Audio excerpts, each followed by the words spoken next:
Today, I'm at London's iconic Natural History Museum to explore millennia of science, Earth, animals, dinosaurs, and more.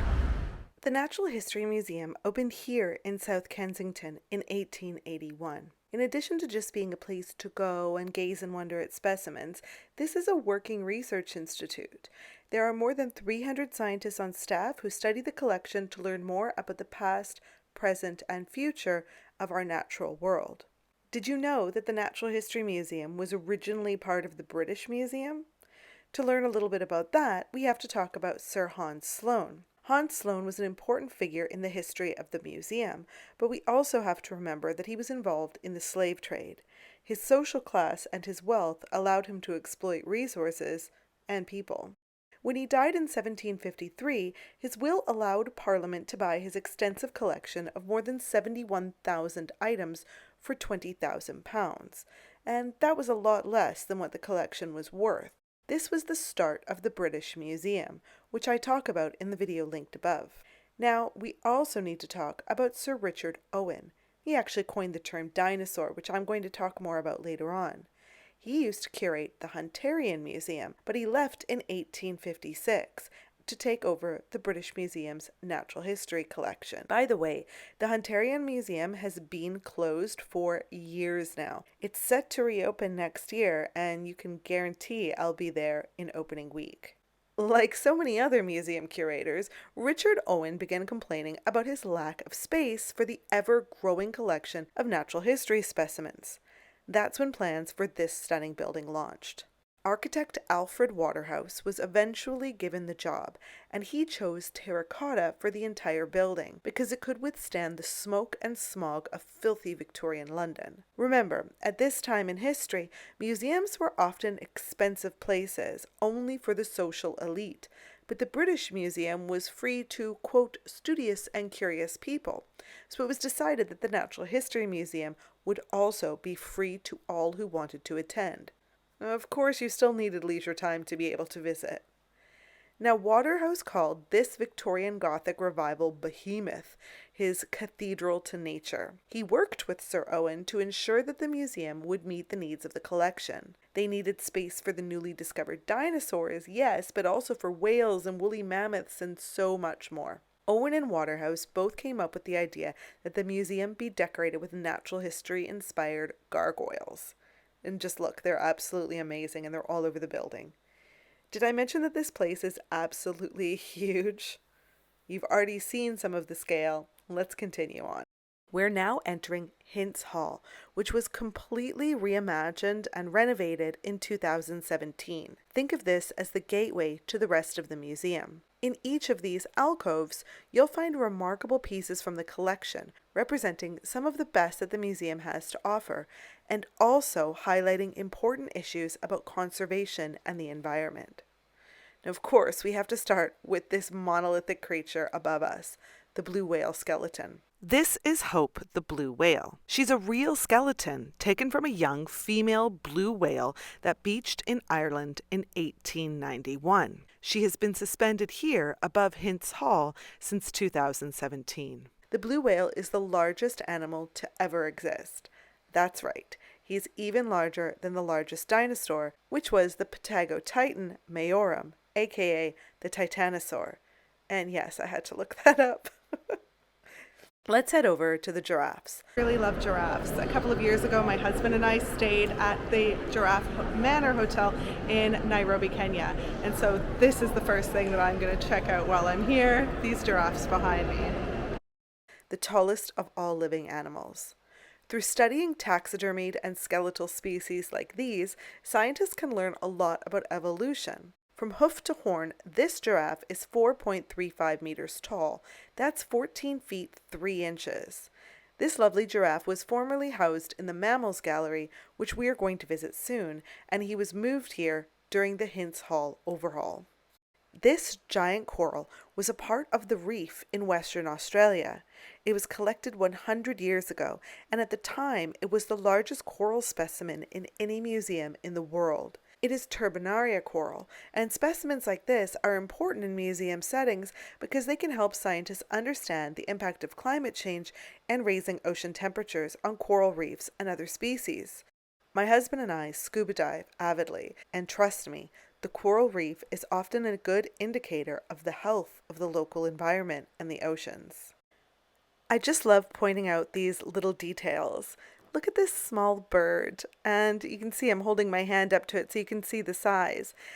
Everywhere you go in this museum, you're going to find tiny little details here that are easy to overlook. That was Waterhouse and Richard Owen working together. Here's a ram's head as well. They were working together to make sure that the building matched the unique beauty of the collection. Here we have a blue marlin. This fish, when alive, is bright blue on the top and paler below. The pale underside makes it difficult for other fish to spot this predator circling above them. This marlin is a recent addition to the museum.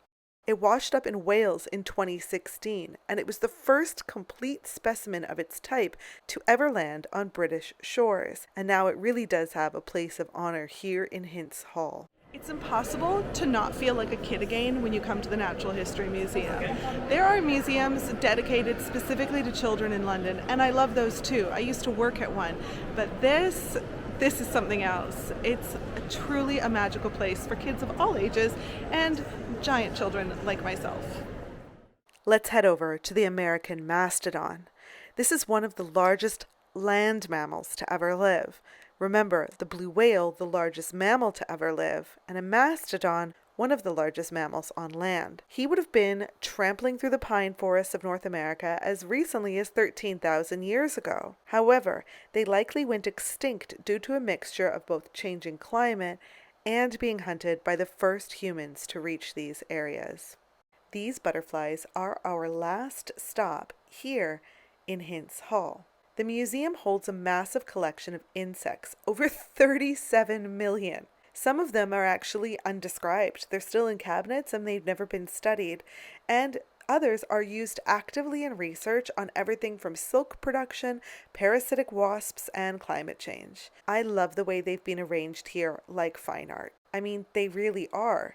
You can see that in a lot of different places in the Natural History Museum where art and science merge together. There's really no better way for you to experience the dinosaurs at the Natural History Museum than at the same time as I experience them. So I'm going to walk you through and we're going to explore it together. So if you've never seen a full-size dinosaur in person, the Natural History Museum is the place to be. This is one of the world's most important and famous dinosaur collections. So this modern dinosaur collection that we're wandering through now is based on Gideon Mantell's original collections, which he acquired between 1838 and 1853, mainly from Sussex in England. Since that time, the museum has added many other collections from all over the UK, US, Canada, Southern and Eastern Africa are all well represented. Now, I know that we think of dinosaurs as something that has been around forever in our lifetimes, but prior to the 1850s, dinosaurs were either completely unknown or thought of as something mythical. While people all over the world had found dinosaur bones since time immemorial and constructed narratives around what they could be, modern excavation practices didn't begin until the middle of the 19th century. In 1842, Richard Owen became famous as he announced his discovery of dinosaurs, a term he came up with. He described them as, quote, immense animals with thick limb bones and strong reinforced hips, and he said they were, quote, most perfect modifications of the reptilian type. As early as the 1820s, scientists had learned about massive prehistoric sea reptiles, and 20 years later, they were just starting to learn that the gigantic reptiles had also lived on land as well. The first, discovered in England, was called Megalosaurus, and more kept coming. However, they were not really thought of as relatives of one another until Owen proposed that they should be united as a group that he called Dinosauria, which means fearfully great lizards. And you can see they are fearfully great throughout the museum. By the way, we have another very famous collection of dinosaurs in London, but they aren't at all accurate like these. They're actually outdoors at Crystal Palace in South London. They were designed by natural history artist Benjamin Waterhouse Hawkins in 1854. They were the world's first full-scale dinosaur reconstructions, and they represent the first 3 species discovered, although today we know that they're not at all accurate, but they're still fun to visit. By the way, it's really fun to visit most of London's museums at Christmas because a lot of them get decorated, and the Natural History Museum is no exception. Last year, they put this Christmas jumper on the animatronic T-Rex, and I hope it's a tradition they continue. While we're on the topic of dinosaurs, we need to come and visit Dippy. Now, if you're around my age and British, you'll know Dippy the Diplodocus. He was the main attraction in Hintze Hall for 35 years, from 1979 to 2014. He was then toured around the country for years, and he's back here at the Natural History Museum just for a temporary exhibit. I'm lucky enough to be here at the right time to see him. He was originally found in 1899 on an expedition to find a sauropod dinosaur for the newly founded Carnegie Museum of Natural History, funded by the industrialist and philanthropist Andrew Carnegie. Now, the resulting find, Dippy, is one of the most complete sauropod skeletons ever found. However, the American Museum of Natural History, Carnegie's competitor, unveiled its composite Apatosaurus in 1905 while Dippy was still in the process of being excavated. And that really teed Carnegie off. He wanted to have the first one, and he missed it by a matter of months. So he decided to do something very showy. He bested the American Museum of Natural History by having Dippy fully cast in plaster and gifted to King Edward VII for display here in London. It drew massive crowds and made the word dinosaur a household word in the UK. The Apatosaurus might have been first, but Carnegie's Diplodocus was the most famous, and he still is. Just a bit of scientific info about this famous dinosaur. Diplodocus lived around 150 million years ago in the late Jurassic period, roaming in packs around the western U.S., in Colorado, Montana, Utah, and Wyoming. Have a look at his long tail. Paleontologists believe that Dippy would have been able to flick its powerful tail at supersonic speeds like a cracking whip. Here we have a statue of Charles Darwin, the great thinker who helped us understand the natural world. Of course, his natural theories of evolution rocked the world and also caused controversy with members of the Church of England. Ironic, then, that he was later interred at Westminster Abbey. Originally from Shrewsbury in Shropshire, Darwin took a 5-year voyage aboard HMS Beagle in the role of a naturalist. What he learned in the Galapagos Islands and other regions changed what we know about the natural world, and he proposed the theory of natural selection to explain evolution. Essentially, the fittest individuals are most likely to both survive and reproduce, therefore passing their desirable characteristics on to their offspring. Now, this theory has been used and co-opted by some really dodgy, not to mention racist and classist groups, but the underlying knowledge has informed what we know about evolution ever since. Here, just walking around the mezzanine level, looking out over to Hintze Hall, we can get some great views of this blue whale skeleton. Remember, this was hung here in 2017. Now, these mezzanine levels are also home to a few beautiful displays, again blurring that line between art and artifact. These taxidermied birds are a really important part of the study of ornithology. Amongst its massive collection of 80 million items, the Natural History Museum has over 1 million bird specimens, which represent 95% of all bird species. This is one of the largest and most comprehensive collections of ornithology in the world. We are now in one of my favorite rooms, the Cadogan Gallery. It houses some of the most special artifacts in the museum, many of which are small and would be easy to overlook otherwise. Let's start with the Blashka glass models. Small, yet incredibly detailed and unique. Father and son team Leopold and Rudolf Blashka created more than 10,000 of these glass models in the 19th century, depicting marine invertebrates, including jellyfish, octopus, and squid, that most people would have never had an opportunity to see. Remember, underwater photography had not yet been invented. The Natural History Museum is home to more than 180 of these glass sculptures, which the Blashkas based on contemporary scientific illustrations and on living invertebrates they kept in a saltwater aquarium. Rather than scrunched up at the bottom of a glass and quickly losing their bright colors like a real live animal would have done, these glass models stay inflated and rich in color so we can admire and study them. This is another perfect example of how art and science can intersect. Let's look here at the Furze Platt's Handaxe. It was found in Furze Platt in Berkshire in 1919, but it was actually produced by the Acheulean culture more than 400,000 years ago, during the Lower Paleolithic period. It is amongst the biggest hand axes ever found in Europe, and it requires 2 hands to hold and use. Therefore, it likely would not and could not have been used as an axe, and it was probably a Neanderthal status symbol. You can see just how big it is here compared to my hand. Now here you're seeing me do something that you're not normally allowed to do in a museum, but the Natural History Museum does have quite a few objects that you are allowed to handle and touch. And here is a Nautilus shell as well as the skull of a Barbary lion that was thought to live in the Tower of London between 1280 and 1385. These were both part of Sloane's personal collection.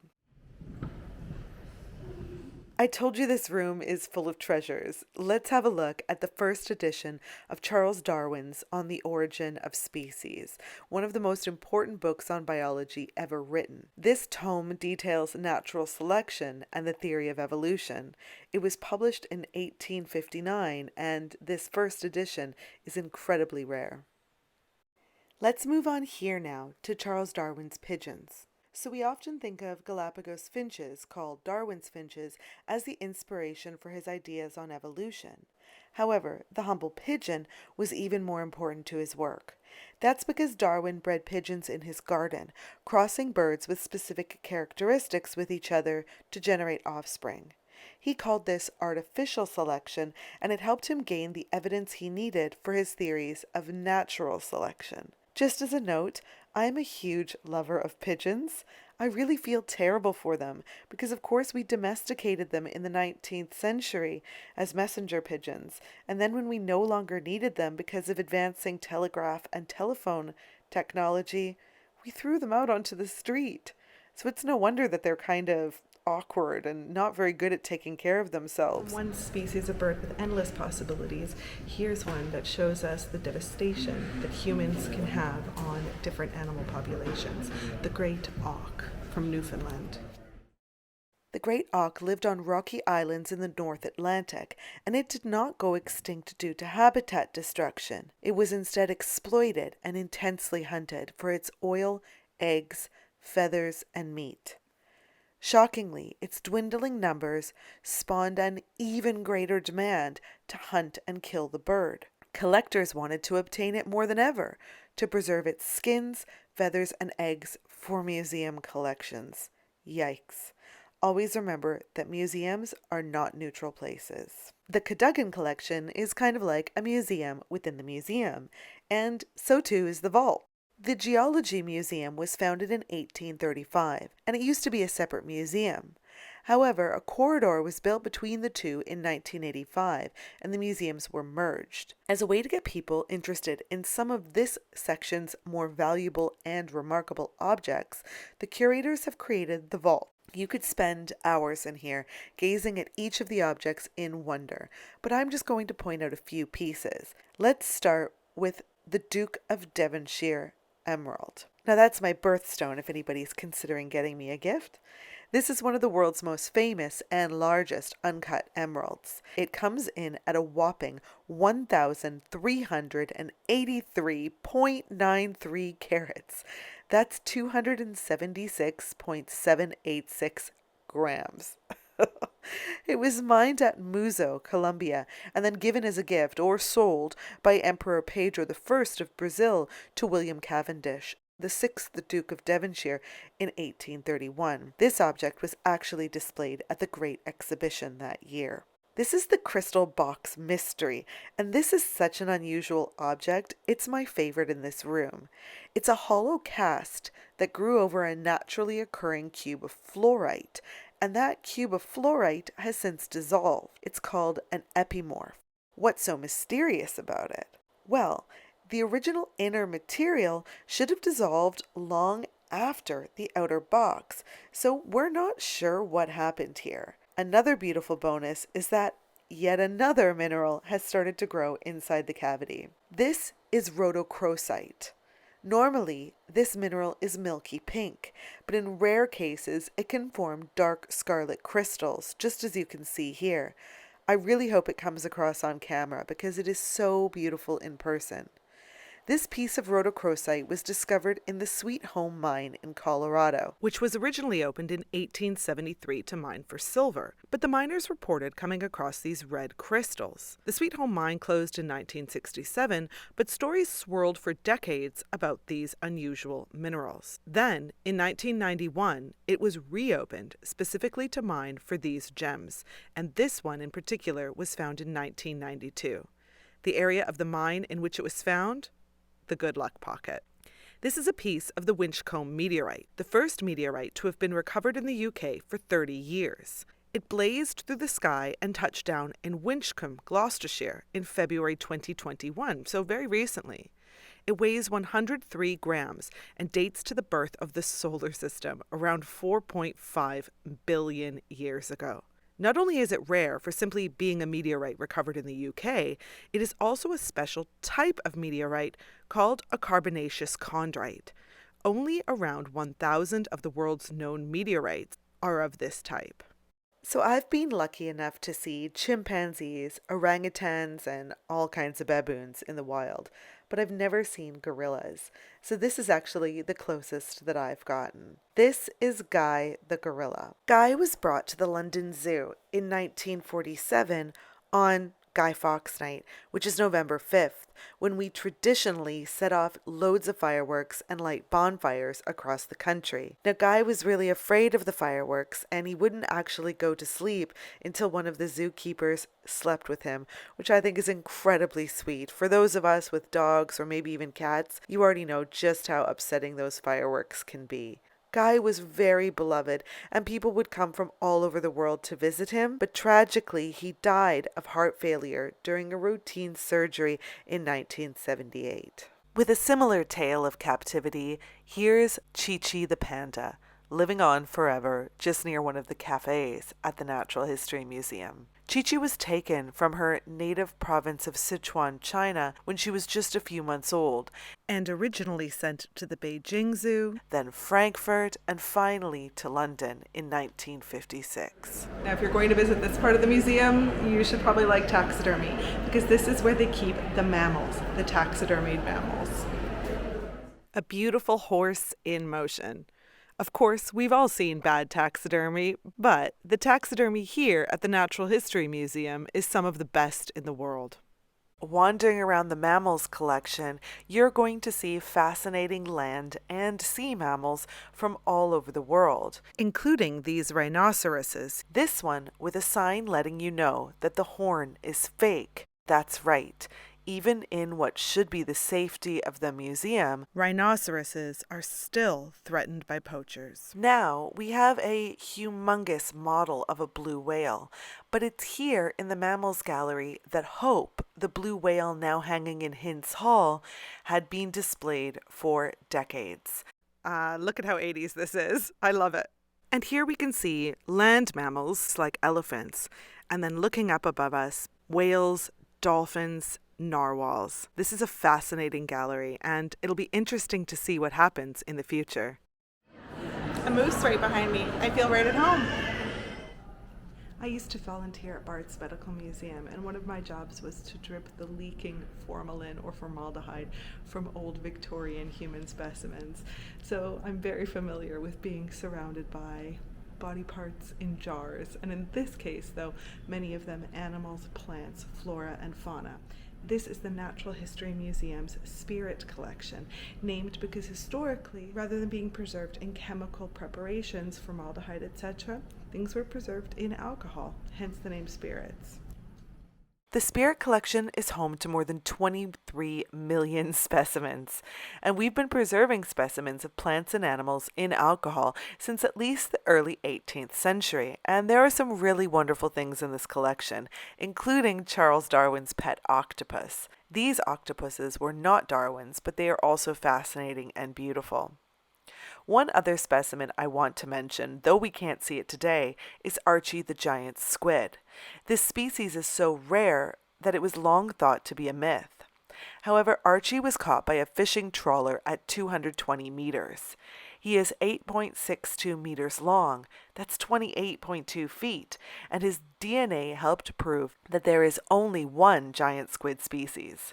Most of the really wondrous treasures are not accessible to the public unless you take a dedicated tour led by one of the Spirit Collection staff. The tours are £25 per adult and they last around 45 minutes. And here you can see that they're doing some restoration work and creating new displays for the Mammals Gallery, which is getting a big renovation in the next few years. I love talking about the inner workings of a museum, so let me know if you'd like to see a video on how museums work. Now, we're just heading into the Human Evolution exhibit.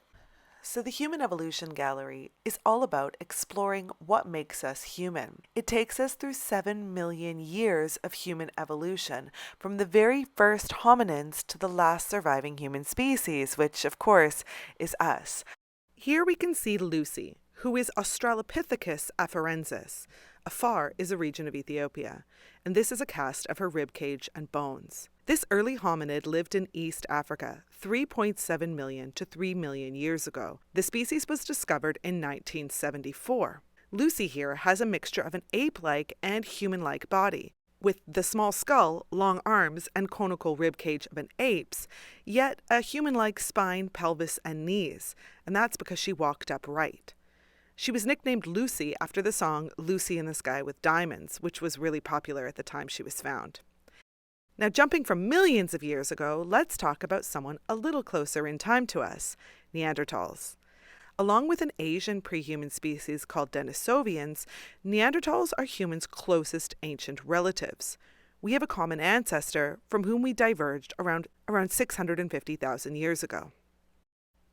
In 2014, the museum welcomed 2 new residents, some of the most scientifically accurate life-size Neanderthal and early Homo sapiens models ever made anywhere in the world, made by Dutch twins Adrie and Alphonse Kennis. They make these hyper-realistic models by rebuilding a skeleton combined with computer scans and 3D printing. They use wire cables in the spine and flexible silicone between the vertebrae. The brothers explain that they use 5 different layers of silicone to make the skin color because, as they say, real skin is translucent.